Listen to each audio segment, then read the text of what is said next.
प्रिय प्रथम वर्ष राजनीति विज्ञान के विद्यार्थियों, आज मैं आपको आपके द्वितीय प्रश्न पत्र प्रतिनिधि भारतीय विचारक के संदर्भ में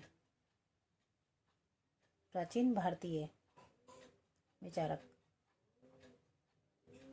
शुक्राचार्य या आचार्य शुक्र के संदर्भ में मंत्री परिषद और मंत्रियों के कर्तव्य तथा दायित्वों के बारे में विस्तार से चर्चा करने जा रही हूँ।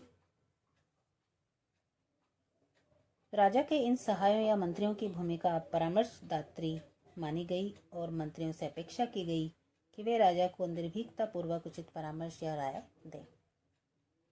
उनमें ऐसी क्षमता होनी चाहिए कि वे राजा को प्रिय और अप्रिय दोनों ही प्रकार का परामर्श दे सकें।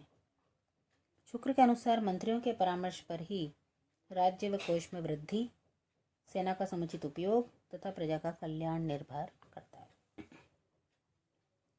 मंत्रियों को चाहिए कि वे जैसे भी हो सके राजा को बुद्धि और उद्योग से जागरूक रखें। ये मंत्री राजा के सुहृद या मित्र हैं और वे ही गुरु भी हैं। राग और मान मत से अंधे हुए तथा शत्रु संकट में पड़े हुए राजा के लिए मंत्री का परामर्श और चेष्टा ही सहारा या आश्रय होता है। राजा के लिए उचित है कि वे मंत्री जन के वचनों को ध्यान से सुने और उचित महत्व भी दे। शुक्र का विचार है कि राजा को मंत्रियों से मंत्रणा करनी ही है, किंतु उनके अतिरिक्त राजा को युवराज, अपने मित्रों, संबंधियों से भी परामर्श लेना आवश्यक है। मंत्रियों के दायित्व के उपयुक्त उल्लेख के बाद शुक्र ने विभिन्न मंत्रियों के दायित्व की पृथक से विवेचना भी की। प्रतिनिधि को राजा के हितकारी और अहितकारी कार्यों तथा कर्तव्यों व अकर्तव्यों को जानना चाहिए। प्रतिनिधि को चाहिए कि वे राजा को सत्कार्य व हितकारी कार्य करने की प्रेरणा दे तथा ऐसे कार्य करने से रोके जो राज्य के लिए अहितकर हैं। प्रधान के कार्यों को भी शुक्र ने सामान्यतः समीक्षा की प्रकृति का माना है। प्रधान का दायित्व है कि वे राजकीय कार्यों में उचित तथा अनुचित के बीच अंतर करें। सचिव का यह दायित्व है कि वे सेना से संबंधित विभिन्न विषयों, हाथी, घोड़ा, रथ और पैदल, अस्त्र और शस्त्रधारियों तथा संग्राम के लिए आवश्यक सामग्री के संदर्भ में आवश्यक कार्यों को संपन्न करें।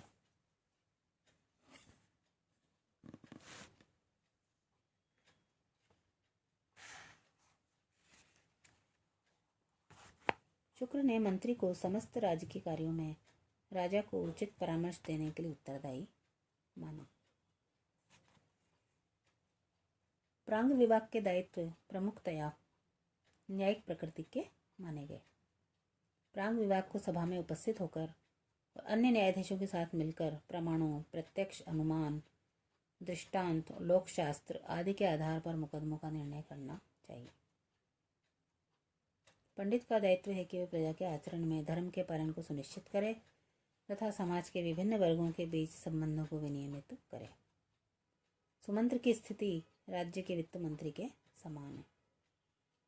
उसका दायित्व है कि वह वर्ष की आय व्यय तथा स्थावर और जंगम संपत्ति का विवरण राजा के सामने रखें।